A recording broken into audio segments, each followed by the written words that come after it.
Hello friends, ताहा one teach में खुश आमदीद।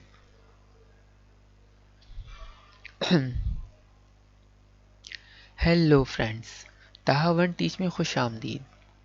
आज हम आपको सिखाएंगे कि माइक्रोसॉफ्ट एक्सेल में काम कैसे किया जाता है और माइक्रोसॉफ्ट एक्सेल के लिए क्या क्या चीज़ें हमें सीखना ज़रूरी है और कौन कौन सी ऐसी चीज़ें जिनके बारे में हमें पता होना चाहिए।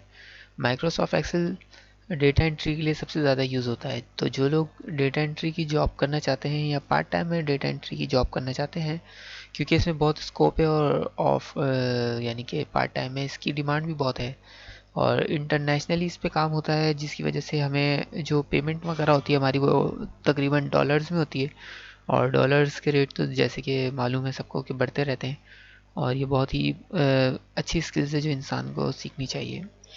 तो मैं आपको सिखाता हूँ माइक्रोसॉफ्ट एक्सेल। माइक्रोसॉफ्ट एक्सेल आप जब भी खोलेंगे, तो इसको मैं बड़ा कर देता हूँ, तो कुछ परमिशंस आती हैं जो आपको देनी होती हैं इसको।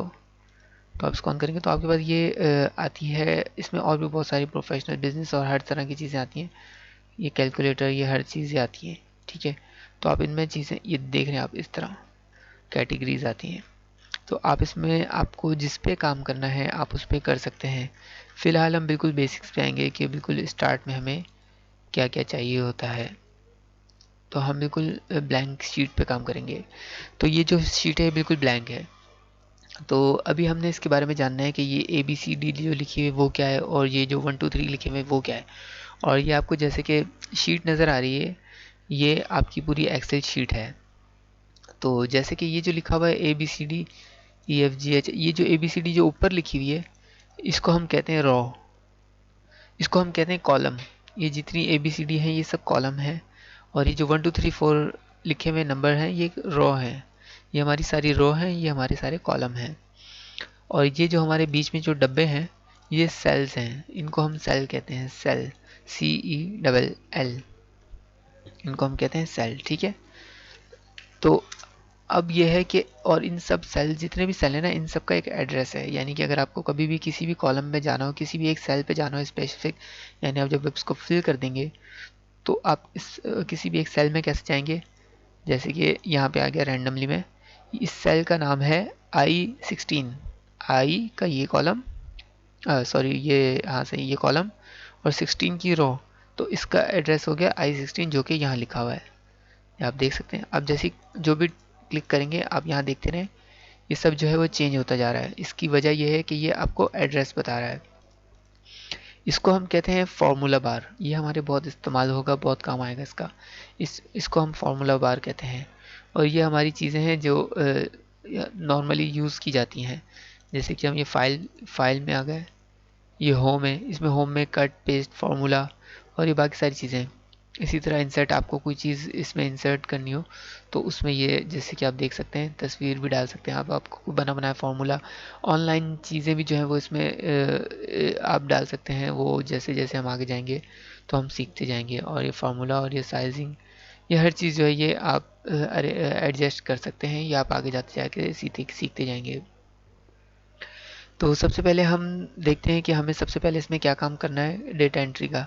तो उसके लिए मैं आपको बता दूं कि पहले जो ज़रूरी चीज़ें, जैसे कि ये ए बी सी डी है, ये कितनी है, आप समझेंगे कि ये ए बी सी डी है 10 तक हो, क्या नाम है, A B C D Z तक होगी, तो ऐसा नहीं है। ये आप आगे बढ़ाते जाएंगे तो ये जाती जाएगी।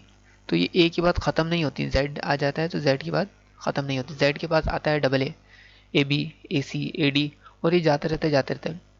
अब हमने अगर जानना है कि ये इसका लास्ट जो है, जहाँ तक ये जा रहा है वो लास्ट क्या है, तो हम कैसे मालूम करेंगे। हमें कंट्रोल दबाना है, कंट्रोल और राइट एरो जो हमारे जो 4 एरो, उनको अब मैंने राइट एरो दबाया तो आ गया XFD। XFD का मतलब ये है कि XFD जो है वो हमारा लास्ट कॉलम है।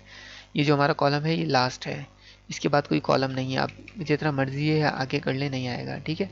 और हमने वापस आना है तो वही कंट्रोल दबा के राइट लेफ्ट की, लेफ्ट एरो यानी कि, ठीक है। इसी तरह हम देखते हैं 1 2 3 कितनी है। 1 2 3 लास्ट चेक करने के लिए क्या है, कंट्रोल दबाया और डाउन एरो।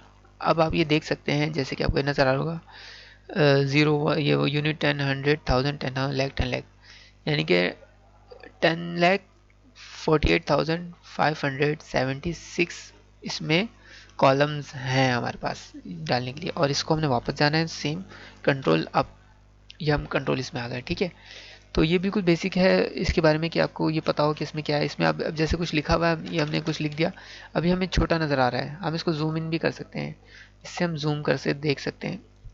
आपको कोई ऐसी चीज़ एंट्री करनी है जिससे आप जूम करना चाहो, वो इसको आप एरो को भी कर सकते हैं जूम, वो यहाँ पे लिखा होता है, आप ज़रूरत के हिसाब से कर सकते हैं। ठीक है, और अगर आपको एक शीट नहीं 2 3 4 शीटों पे काम करना है तो यहाँ पे आप शीट चेंज शीट कर सकते हैं। ठीक है, और ये हर शीट एक अलग शीट है। ठीक है, अब हमें नहीं चाहिए तो हमने इसको डिलीट कर दिया। और इसी तरह आप इसको रीनेम भी कर सकते हैं, जैसे कि अभी आपको अब नज़र आ रहा है। एक मिनट, ये कह रहा है कुछ तो लिखो। अब हमने इसको डिलीट कर दिया। अब हमने इसको शीट को नाम देना है। शीट 1 तो लिखा हुआ है, फॉर एग्जांपल हम इसमें हम गूगल का काम करेंगे तो हम इसका नाम लिख देंगे गूगल। गूगल, ठीक है। अगली हम माइक्रोसॉफ्ट पे काम करेंगे तो अगली में हम लिख देंगे माइक्रोसॉफ्ट।